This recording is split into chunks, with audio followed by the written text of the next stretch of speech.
Em toda a história humana, houve mentes brilhantes que com suas invenções contribuíram muito para o desenvolvimento da humanidade, facilitando os meios de transporte, de comunicação ou até mesmo do passatempo, das diversões. Mas nem todas as invenções possuem fins exclusivamente benéficos para o mundo. Existem algumas que na verdade deixaram consequências trágicas e até macabras. Nesse vídeo, irei mostrar 4 inventores que criaram armas fatais e se arrependeram. E o primeiro dessa lista é Robert Oppenheimer, o pai da bomba atômica. Nenhum outro cientista teve profunda ligação à criação e o uso das bombas atômicas durante a Segunda Guerra Mundial do que Robert Oppenheimer. O físico teórico norte-americano foi o diretor do Projeto Manhattan, que conseguiu desenvolver a primeira bomba atômica da história.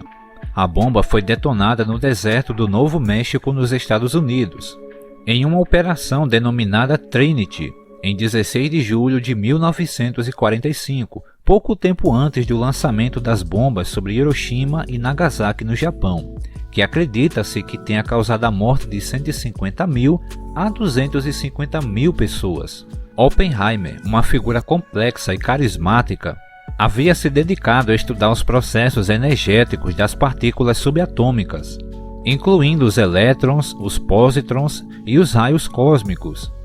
Mas o teor da guerra vivido nessa época fez com que sua vida profissional seguisse por esse rumo. Depois que Albert Einstein enviou uma carta para o presidente dos Estados Unidos, Franklin Roosevelt, avisando sobre o perigo que seria para toda a humanidade se os nazistas fossem os primeiros a fabricar uma bomba atômica. A ideia de criar uma arma nuclear se tornou prioridade para o governo dos Estados Unidos, e quem liderou esse processo foi justamente Oppenheimer. Ele começou rapidamente a pesquisa um processo de separação de urânio 235 do urânio natural e determinar a massa crítica necessária para a fabricação da bomba. Posteriormente, Oppenheimer expressaria em diversas ocasiões a sua tristeza pelo falecimento de milhares de vítimas em Hiroshima e Nagasaki. Ele renunciou ao seu cargo 2 meses depois da explosão das bombas. Em 1947 e 1952, Oppenheimer foi assessor da Comissão de Energia Atômica dos Estados Unidos, quando defendeu o controle internacional do poderio nuclear, para evitar a proliferação dos armamentos nucleares e frear a corrida armamentista entre os Estados Unidos e a União Soviética. Além disso, ele apresentou forte oposição ao desenvolvimento da bomba de hidrogênio, mas os seus esforços infelizmente não tiveram sucesso. Arthur Galston e o agente laranja. O fisiologista e botânico norte-americano Arthur Galston nunca pensou que estivesse criando algo que poderia ser utilizado como arma, o agente laranja. Durante esses estudos, ele fez experiências com o regulador do crescimento das plantas, chamado ácido triodo-benzoico. O cientista descobriu que esse componente poderia estimular a floração da soja e fazê-la crescer com mais rapidez. Ele também deixou bem claro que se fosse aplicado em excesso, o composto faria com que a planta perdesse suas folhas.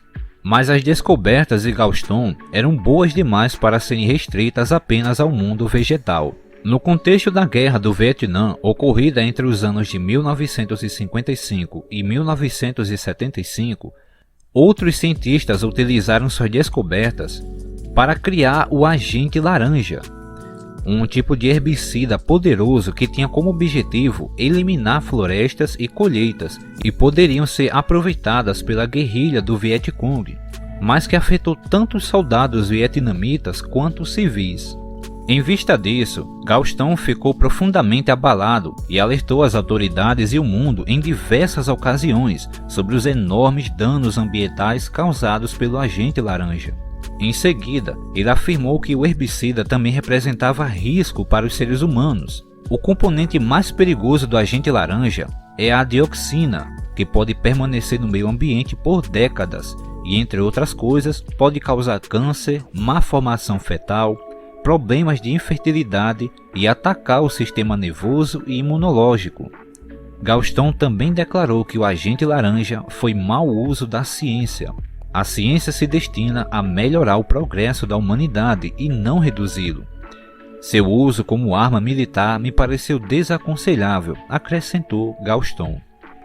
Mikhail Kalashnikov, o criador do fuzil AK-47. Kalashnikov foi o projetista de uma das armas mais conhecidas do planeta, o fuzil semiautomático AK-47. Em 1947, o engenheiro militar russo Mikhail Kalashnikov criou esse fuzil simples, resistente e confiável, que se tornou a principal arma dos exércitos soviético e russo, bem como de dezenas de outros países. Embora ao longo da sua vida, Mikhail tenha expressado pouco remorso por essa invenção mortal, ele confessou pouco antes da sua morte que sentia uma dor espiritual insuportável. Em uma carta para o líder da Igreja Ortodoxa Russa da qual fazia parte, ele disse que sentia responsável pelos milhões de mortes causadas pelo seu fuzil revolucionário. A minha dor espiritual é insuportável. Faço seguidamente a mesma pergunta sem resposta. Se o meu fuzil tirou a vida das pessoas, será que eu, cristão e crente ortodoxo, sou culpado pelas suas mortes? Perguntava-se Mikhail.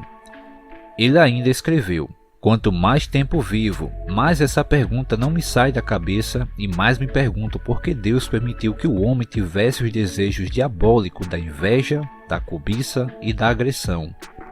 E por último, Alfred Nobel e a dinamite. Nascido em uma família de engenheiros, Nobel trabalhou com seu pai na fabricação de explosivos.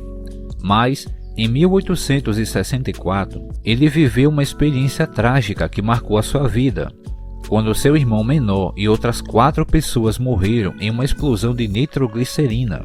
2 anos depois, em 1866, Nobel desenvolveu um método que permitia manusear o explosivo líquido com segurança. Para reduzir sua volatilidade, ele misturou nitroglicerina com um material poroso absorvente, criando então a dinamite. Esta invenção deu fama e riqueza imensa ao seu inventor e iniciou uma nova era na construção, mas também na destruição. Isso porque não demorou muito para que ela começasse a ser utilizada para fins ruins.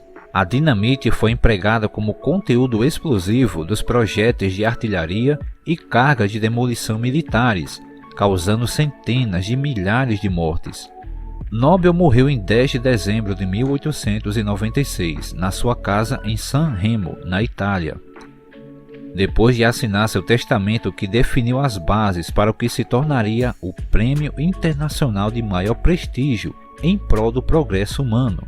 Afirma-se que nos seus últimos dias, a ideia da morte e da destruição geradas pela aplicação dos seus inventos o atormentava.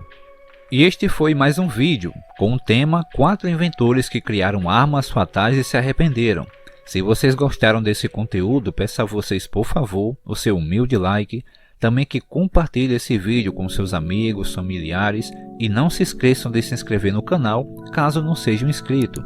Lembrando também para ativar o sininho, para assim toda vez que conteúdo novo sair aqui no canal, vocês sejam notificados.